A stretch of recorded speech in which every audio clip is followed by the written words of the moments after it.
and whatever I see is smiling at me.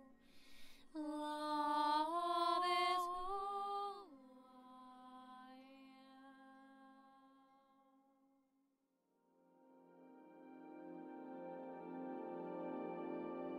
So hello there, beloved Ascension pioneers. I did not have any intention of recording any more videos, but something really beautiful happened today. It's a mixture of both light and dark, as always. And I'm not sure you can hear, but there's ravens flying around as I've never saw them or heard them fly before. So after the full moon in Sagittarius, there was a huge opening, and I'm not sure whether you were aware of it or not, but there was a lot of manipulation. There was a lot of, the Ascension's trials to actually prevent this light from pouring in, because it was another very intense wave.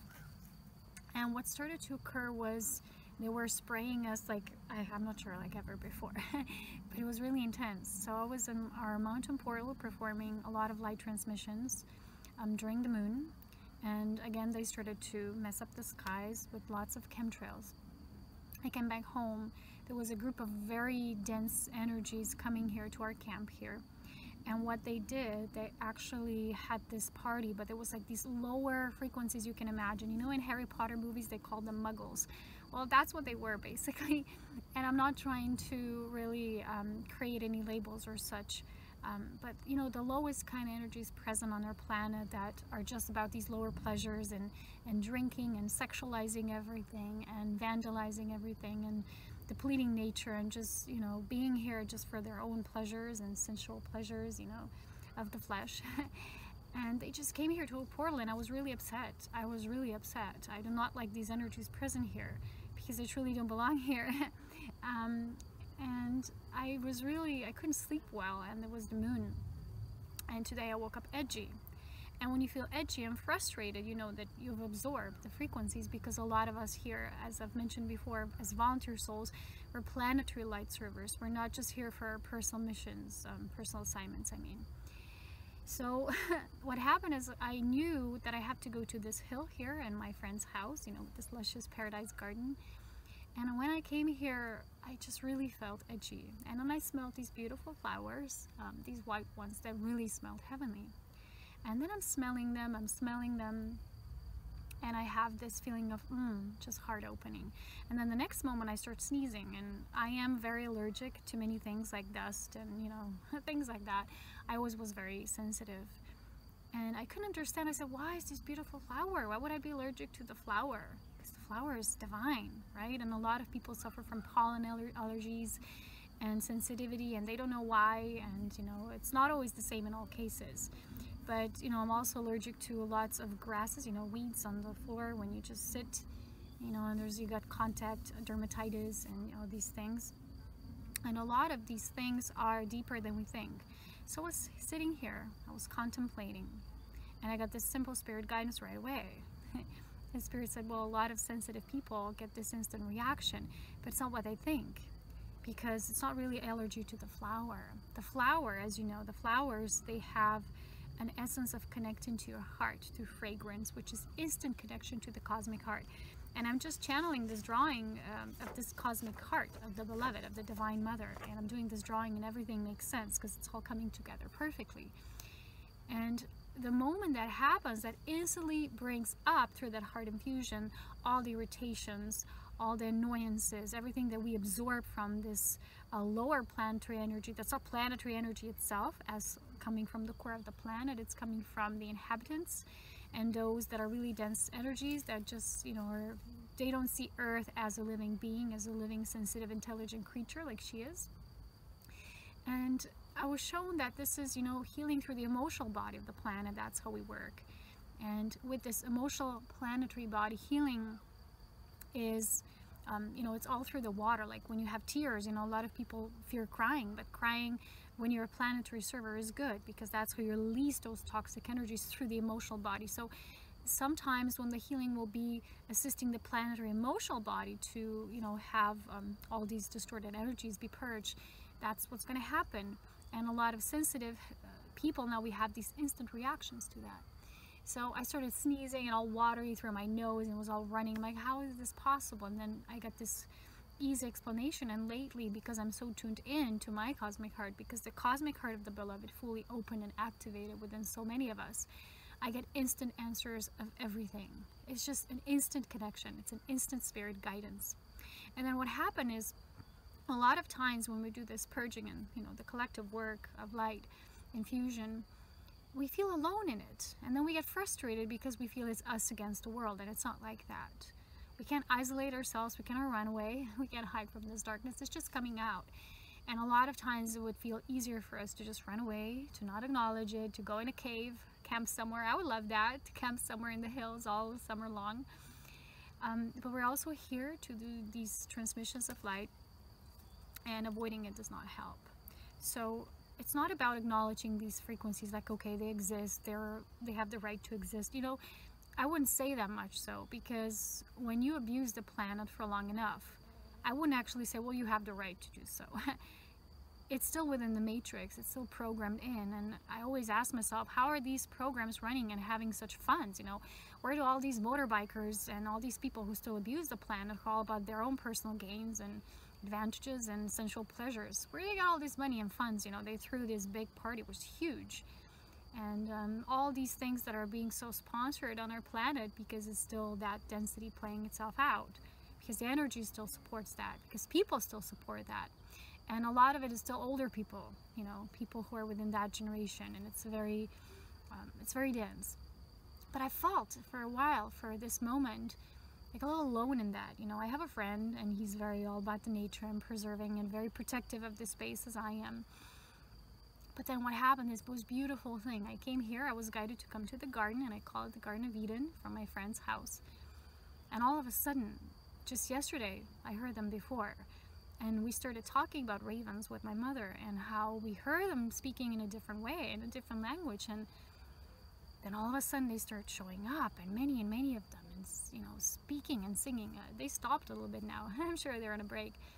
But as I was tuning, as I was sitting here present with this guidance coming through, they were coming and screaming. It sounded like monkeys, you know, rah, rah, rah. And I never heard them like this before. And Spirit instantly told me that they're cleaning. These are magical creatures, these are magical animals, and they're cleaning through their voice, through their wings, actually helping to clear all that densities, you know, and the planet, and all that was stored in the air, in the molecules. As it travels, you know, everything travels. And we each do our own part. But you know, like in Lord of the Rings, when Galadriel always sends help when someone needs it, like Gandalf, for instance.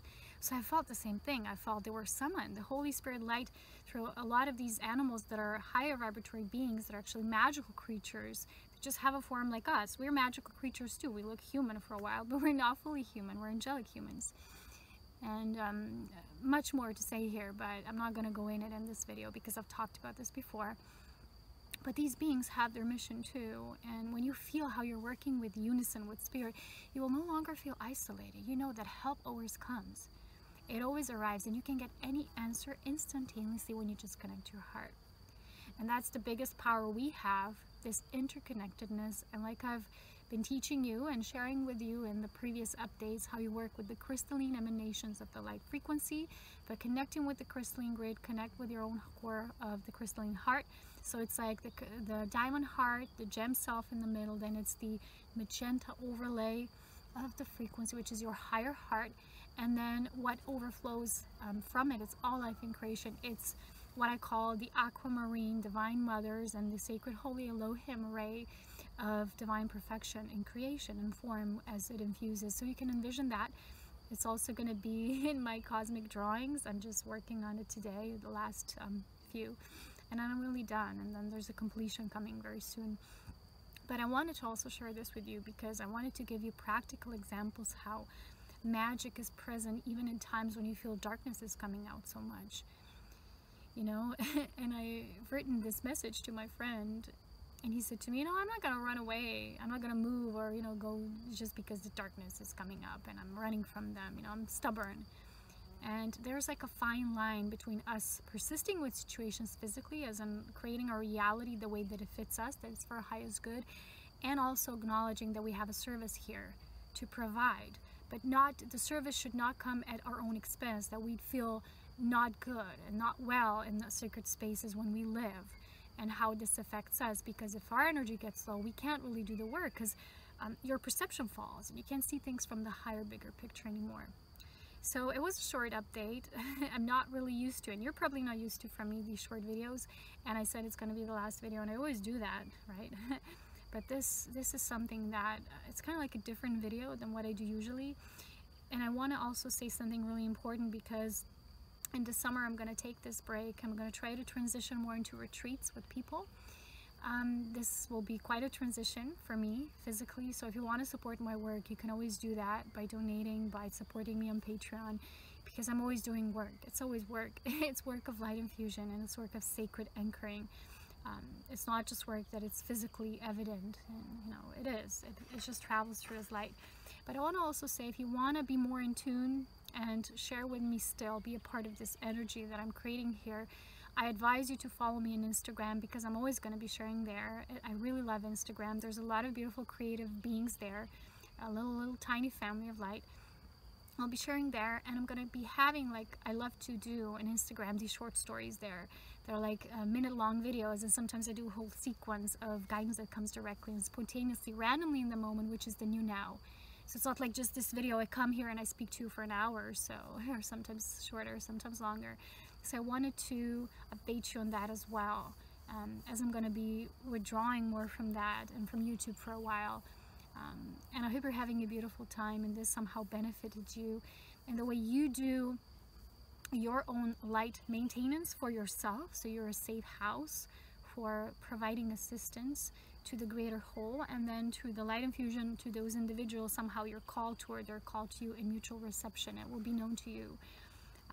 But really acknowledge that there's bigger things happening, that there's a bigger cohesive unit working for the light, and it's through animals, it's through plant kingdom, it's through all these different aspects of the ascended Gaia, because nature's already ascended. You know, that's why when I go out into raw nature, when there's no one there, it's off the grid, I feel so good, because then when you're truly into this fifth dimensional reality, because nature's already fully ascended, it's the people, it's the humans that are having difficulties because of these lower energies that are somehow still acting up, because they're fearing for the existence. And if you're patient and you're waiting for my book, which is going to be about the grand design, the bigger picture of this whole happening and the ascension of ourselves and our planet, it will also explain everything from this higher perspective, even the higher perspective behind the dark agendas, because that's what I do. I present the unified picture of everything through spirit, not just that which is okay, that happens, this is so, but what's behind it. That's the whole idea of everything that I've been performing here as acts of service.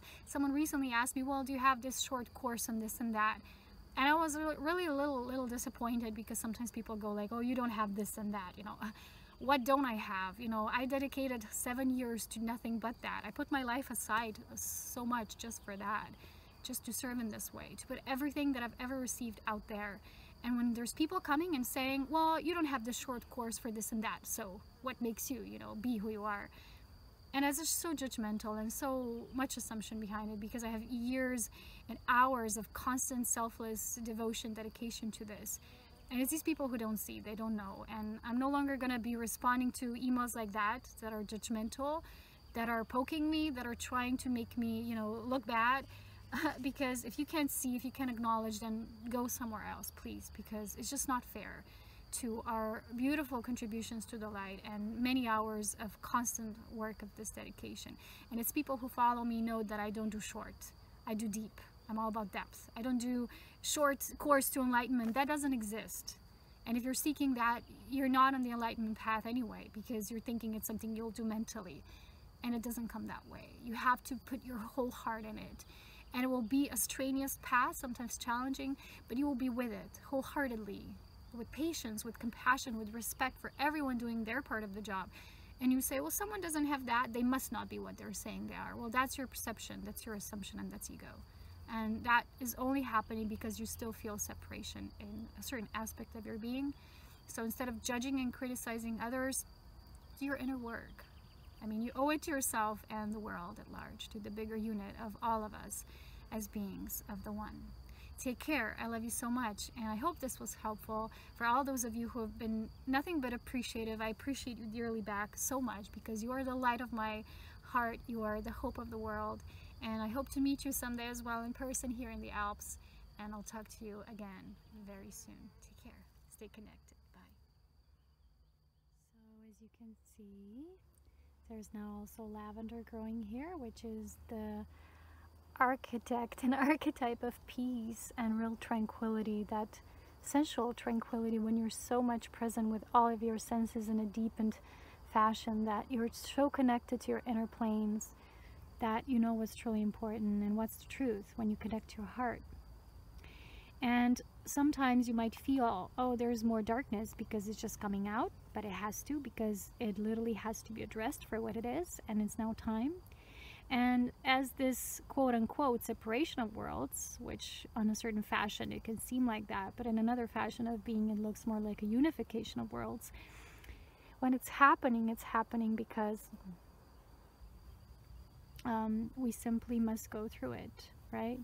And it might look at certain times there's more shadow than there's light on the planet, but that's not true. There's definitely more light. We're just not seeing it at the moment. It's a momentary manifestation because the darkness is coming out. So stay in your heart. It will tell you everything. The cosmic heart of the beloved knows. It always knows. Come into my world, the world of the elven song,